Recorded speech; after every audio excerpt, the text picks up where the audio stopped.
सरकारचे आमदार असून सुरेश धस ज्या पद्धतीनं संतोष देशमुख हत्या प्रकरणामध्ये पाठपुरावा करतायत, परंतु दुसऱ्या बाजूला मुख्यमंत्र्यांचं कौतुक करतायत.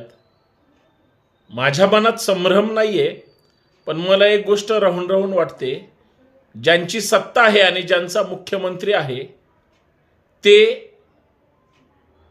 पाचवा आरोपी पकडू शकत नाहीत किंवा कोण पाठीशी घालतंय का याचा संशय मात्र येतो. कारण धनंजय देशमुख ज्या पद्धतीनं फॉलोअप घेत आहेत की पुरावा जर नष्ट झाला तर आरोपी सुटतील, हे तितकंच खरं आहे.